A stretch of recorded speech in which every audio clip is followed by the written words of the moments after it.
नमस्कार, penalty corner में आपका स्वागत है। आज भी हम शुरुआत उसी खबर से करेंगे जिस खबर से कल की थी। महाराणा मेवाड़, पूर्व सांसद चित्तौड़गढ़ के महेंद्र सिंह मेवाड़ की देह आज पंचतत्व में विलीन हुई। उदयपुर में मुख्यमंत्री भजनलाल शर्मा और भाजपा के प्रदेश अध्यक्ष मदन राठौर दोनों ने उन्हें श्रद्धांजलि दी और पुष्पचक्र भेंट किए। साथ में परिवारजनों से बात की। उनके बेटे विश्वविजय सिंह विधायक हैं नाथद्वारा से और उनकी बहू महिमा कुमारी सांसद हैं राजसमंद से। दोनों को सांत्वना बधाई। देखिए, परिवारजन से मिल रहे हैं और परिवारजनों को और जितने भी चित्तौड़ के उमराव हैं, पुराने ज़माने के चित्तौड़गढ़ रियासत के, मेवाड़ रियासत क्षमा करें, वो सब एक एक करके वहाँ मिले और इस प्रकार श्रद्धांजलि देने के बाद उनकी देह पंचतत्व में विलीन की गई। अब महाराणा मेवाड़, क्योंकि महाराणा तो वैसे रहे नहीं, लेकिन फिर भी मेवाड़ की जनता उनको महाराणा ही मानती, चाहे पद उस तरह नहीं रहे हों, लेकिन लास्ट तिलक भी होता है, पगड़ी की रस्म भी होती है। ये सब बातें हम फिर किसी दिन करेंगे। आज उनकी देह है पंचतत्व में विलीन हुई है और उनकी स्मृति को हम पेनल्टी कॉर्नर की ओर से नमन करते हैं। अब बात करते हैं उपचुनाव की। आज मुख्यमंत्री गए 84 विधानसभा सीट पर और सलूम्बर विधानसभा सीट पर। कल वो बाकी विधानसभा सीटों पर हो आए थे। हमने कल भी बताया था आपको चलते चलते कि कल 84 पे जाएंगे और सलूम्बर भी जाएंगे। आज 84 में उनकी सभा हुई। उनकी सभा में महेंद्र सिंह मालवीय भी मौजूद रहे, कई नेता मौजूद रहे बीजेपी के। 84 में एक माहौल बनाने की कोशिश की गई है कि आदिवासी पार्टी, बाप को, भारतीय आदिवासी पार्टी को कौन रोक सकता है, कौन चैलेंज कर सकता है, ये माहौल बनाने की कोशिश की ताकि एंटी बाप वोट पोलराइज होकर बीजेपी के खेमे में आए। कांग्रेस के प्रत्याशी भी वहाँ पर हैं और गणेश घोगरा उनका काफ़ी जोर शोर से प्रचार कर रहे हैं। तो अभी ये कह नहीं सकते कि कांग्रेस और बीजेपी में कौन ऐसा होगा जो नज़दीक होगा बाप के और कौन बाप को चैलेंज कर पाएगा। लेकिन बाप का वर्चस्व, बाप का प्रभाव वहाँ देखा जा सकता है। ख़ास तौर पर क्योंकि राजकुमार रोत वहाँ से सांसद हैं, उनके इस्तीफे से सीट खाली हुई है और जो आदिवासी इलाके हैं उन पर उनकी ज़बरदस्त पकड़ है। हालांकि मैं यहाँ के लिए भी और सलूम्बर के लिए भी कहना चाहता हूँ, ख़ासतौर पर 84 के लिए, कि आरएसएस बहुत तेज़ी से बीजेपी के लिए काम कर रही है, क्योंकि वहाँ वनवासी कल्याण परिषद का बड़ा काम है आरएसएस का। और पूरे इलाके में, वागड़ में बड़ा वनवासी कल्याण परिषद ने बहुत स्कूल खोले हैं, बहुत काम किया है। तो उनके भाई नेटवर्क है। अब वो नेटवर्क 84 में कितना है, 84 में कितना काम आता है, ये आने वाला वक्त बताएगा। पर इस इलाके में जो ईसाईकरण भी हो रहा है वागड़ में, उसको भी चैलेंज देने की कोशिश कर रही है बीजेपी और आरएसएस खास तौर पर। और दूसरा, जो भील प्रदेश की मांग उठ रही है, बाप के जीत और हार से इस मांग का भी सीधा संबंध है। आने वाले वक्त की राजनीति तय होगी। इसलिए 84 के नतीजे का एक महत्व है पूरे राजस्थान के लिए, वरना तो वैसे वो एक विधानसभा सीट ही तो है एसटी के रिजर्व, क्योंकि इस इलाके में 100% सीटें, पार्षद, सरपंच से लेकर सांसद तक की सभी सीटें 100% रिजर्वेशन है एसटी के लिए।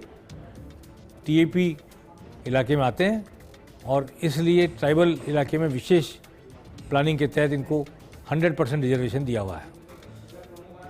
सलूम्बर चलते हैं। सलूम्बर में भी मुख्यमंत्री ने सभा की। मुख्यमंत्री ने बहुत सारी बातें की, आने वाले वक्त के लिए कहा कि विकास की यात्रा में रहना है, हमारे साथ रहिए, वगैरह वगैरह तमाम बातें की। अब आज वो वक्त नहीं है, चुनाव प्रचार समाप्त हो चुका है शाम को 6 बजे और अब घर घर जाकर लोग प्रचार कर रहे हैं। लेकिन मुख्यमंत्री की जो सभा थी 84 में, मैं कहना भूल गया कि बाबूलाल खराड़ी का भाषण बहुत तगड़ा था। जो मंत्री बाबूलाल खराड़ी ने भाषण दिया 84 में, उसकी सर्वत्र तारीफ की गई और आदिवासी पार्टी अपना जोर आजमाइश कर रही है। सलूम्बर में भी आदिवासी पार्टी का प्रत्याशी मौजूद है। वो शुरू में काफ़ी बढ़त लेता दिख रहा था, लेकिन अब तीनों पार्टियां टकराव में आ गई है। खास बात यह कि अमृतलाल मीणा जो दिवंगत विधायक थे बीजेपी के, जिनकी पत्नी को टिकट दिया बीजेपी ने, ये बात देखने वाली होगी क्या सहानुभूति लहर काम करती है या सहानुभूति लहर काम नहीं करती है। ये इस नतीजे से, और रामगढ़ चुनाव अलवर के पास या जुबेर खान के निधन पर उनके बेटे को टिकट देकर कांग्रेस चुनाव लड़ा रही है, दोनों जगह के नतीजे तय करेंगे कि क्या सहानुभूति लहर का कार्ड काम करता है। एक तरफ कांग्रेस की ओर से सहानुभूति लहर के लिए खड़ा किया गया प्रत्याशी रामगढ़ में, एक तरफ बीजेपी की तरफ से शांता देवी खड़ी की गई सलूमर में, दिवंगत विधायक की पत्नी। तो ये भी एक तय होगा चुनाव के नतीजे से कि अब सहानुभूति लहर के सहारे पार्टियां आगे बढ़ सकती हैं या नहीं बढ़ सकती हैं। तो आज बड़ी सहानुभूति लहर की कोशिश जरूर है, लेकिन कह नहीं सकते कि वहाँ क्या होगा। ये मैं चलते चलते कहना चाहता हूँ कि 84 और सलूमर दोनों विधानसभा क्षेत्रों में काफ़ी हद तक अशोक गहलोत की कमी देखी गई।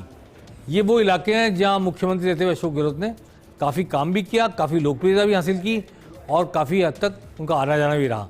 पूरे चुनाव अभियान में मुख्यमंत्री अशोक गहलोत वहाँ नहीं गए, इस बात की बाट जोते रहे कांग्रेस के प्रत्याशी और उनके समर्थक। लेकिन अशोक गहलोत चूँकि मुंबई में थे, महाराष्ट्र के चुनाव में काम कर रहे थे, उनका आना नहीं हो पाया, इसलिए कांग्रेस को इस बारे में ये थोड़ा सा अपने समर्थकों के बीच भी और अपने को वोट देने वालों के बीच भी जवाब देना पड़ा कि अशोक गहलोत क्यों नहीं आए। हालांकि उनकी व्यस्तता है, लेकिन वो लॉजिकली समझी जा सकती है, पर जो जनता जो जानती है उनको, जो फॉलोअर्स हैं और जो कांग्रेस पार्टी के समर्थक और वर्कर्स हैं, उनके लिए एक संदेश गया है कि मुख्यमंत्री रह चुके अशोक गहलोत वोट मांगने नहीं आए। अब उसका क्या नतीजा निकलता है हम कह नहीं सकते। अब देवली की बात करना चाहते हैं। देवली में कल सभा हुई थी, मुख्यमंत्री की भी सभा हुई थी और सचिन पायलट की भी सभा हुई थी। और सचिन पायलट की सभा में जो बातें हुई थी मैंने कल आपको बताई थी नरेश मीणा को लेकर। अब देवली का चुनाव इस बात पर टिका है कि नरेश मीणा क्या त्रिकोण बना पाते हैं, नहीं बना पाते हैं। अगर वो त्रिकोण नहीं बना पाते हैं तो कांग्रेस के लिए फ़ायदेमंद स्थिति होगी, पर नरेश मीणा ने अगर त्रिकोण की स्थिति पैदा कर दी, इसका सीधा मतलब यह है कि मीणा वोट डिवाइड हो रहा है, जातीय आधार पर वोटिंग होगी, गुर्जर एक तरफ वोट पड़ेंगे, मीणा एक तरफ पड़ेंगे। बीजेपी प्रत्याशी गुर्जर हैं, कांग्रेस प्रत्याशी मीणा हैं। तो ऐसी स्थिति में नरेश मीणा जो बागी हैं, उनके कितने वोट आएंगे और वो त्रिकोण बना पाएंगे या नहीं बना पाएंगे, इस पर कांग्रेस का भविष्य निर्भर करेगा। बीजेपी की ओर से राजेंद्र गुर्जर ने जी तोड़ की है कोशिश, लेकिन वहाँ पर हीरालाल नागर मंत्री और कन्हैयालाल चौधरी मंत्री और भीलवाड़ा के सांसद अग्रवाल, दामोदर अग्रवाल, इन तीनों ने जी जान झोंक के रखी है। अब जो सैनी वोट प्रभुलाल सैनी को टिकट नहीं देने के कारण शायद बीजेपी से बिदक जाएं, उसकी भरपाई बीजेपी जाट और धाकड़ वोटों से करने की रणनीति बना चुकी है और उसी दृष्टि में आगे बढ़ रही है।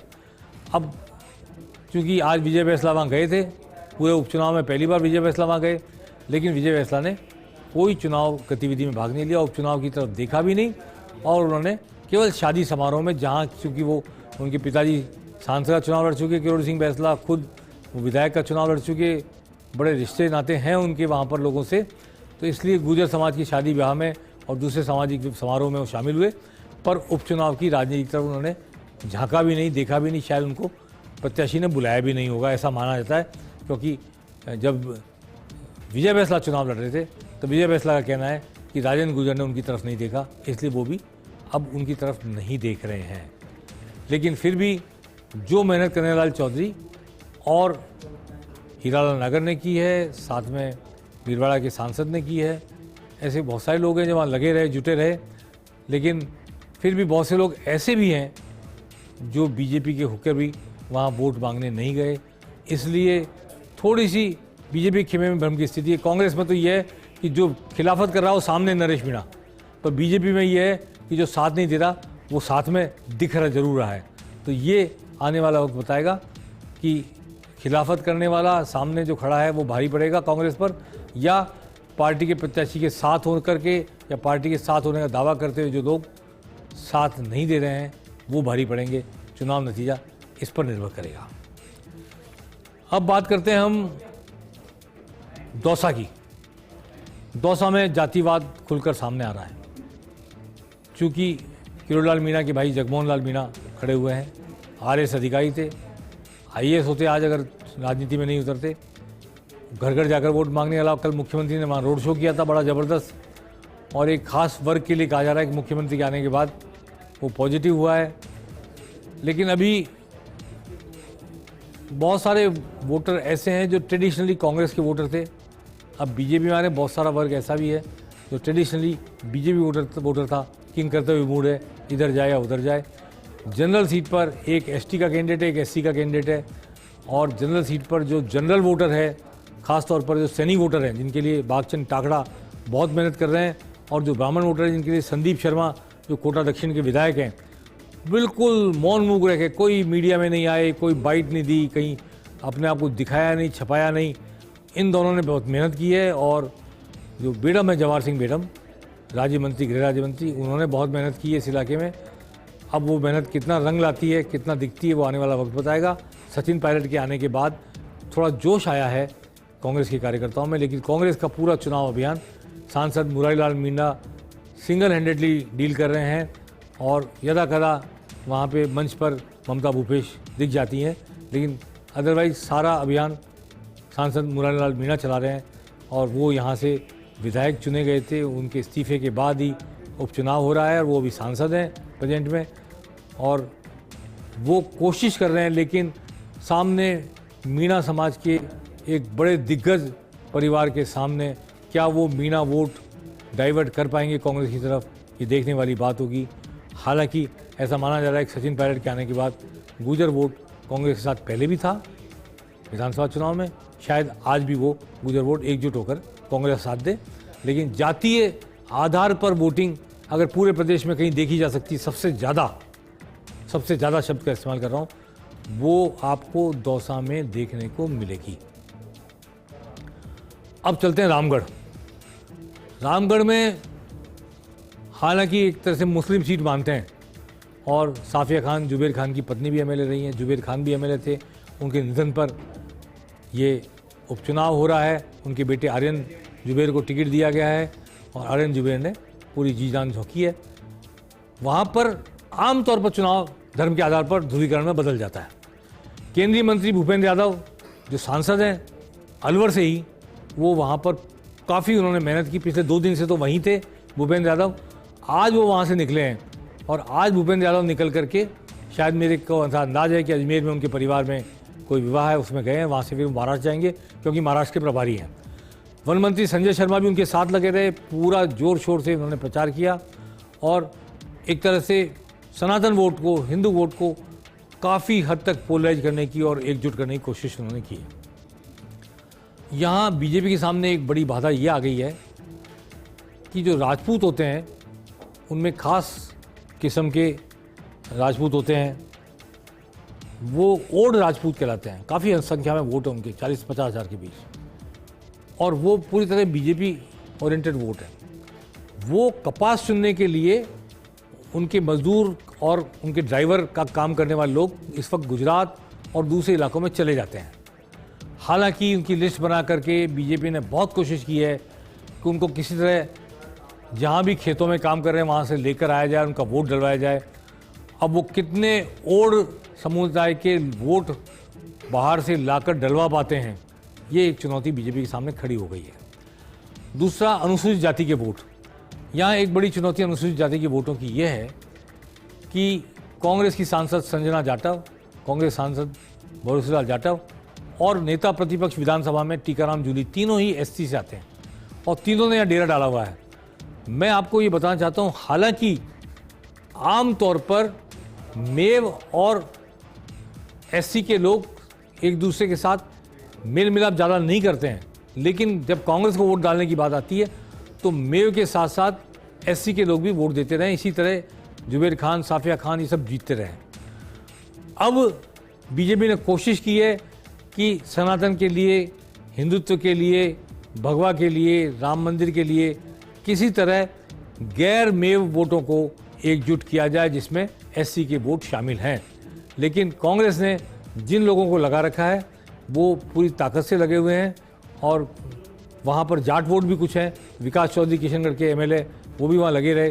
तो ये एक तरह से हिंदू मुस्लिम पोलराइजेशन, जात धार्मिक आधार पर पोलराइजेशन पूरी तरह नहीं हो पाए, कांग्रेस ने कोशिश की है, जिससे कि एक वर्ग जो ट्रेडिशनली कांग्रेस का साथ देता रहा वो कांग्रेस के साथ बना रहे। इसलिए 2 सांसद, टीकाराम जूली जैसे नेता प्रतिपक्ष विधायक और भी वहाँ पर डेरा डालकर बैठे रहे। इनके वहाँ रहने से क्या होगा ये नतीजा बताएगा। अभी हम नहीं कह सकते कि 7 में से क्या स्कोर रहेगा। 1 सीट बीजेपी पास थी, 1 सीट बीजेपी पास थी, 4 सीट कांग्रेस के पास थी, 1 रालोपा के पास थी और 1 भारतीय आदिवासी पार्टी बाप के पास थी। अब जो नतीजा आएगा उसमें कांग्रेस के पास कितनी रह जाएंगी और भाजपा एक से बढ़ के आगे कितनी जाएंगी, ये आने वाला वक्त बताएगा। सहानुभूति लहर, भगवा, मुख्यमंत्री भजनलाल और प्रदेश अध्यक्ष मदन राठौड़ की भागदौड़, आरएसएस का काम, बीजेपी का 11 महीने की सरकार का काम, आदि तमाम बातें वहाँ रखी गई हैं। और कांग्रेस ने दूसरी तरफ अपनी बातें कही है। झुंझुनू और खींवसर 2 सीट अभी हम बात नहीं कर रहे, इन पर कल चर्चा करेंगे और परसों मतदान होना है। तो कल हम बहुत सारी बातें और भी करेंगे, लेकिन ख़ास तौर पर झुंझुनू और खींवसर पर बात करेंगे पेनल्टी कॉर्नर में। आज बस इतना ही। नमस्कार।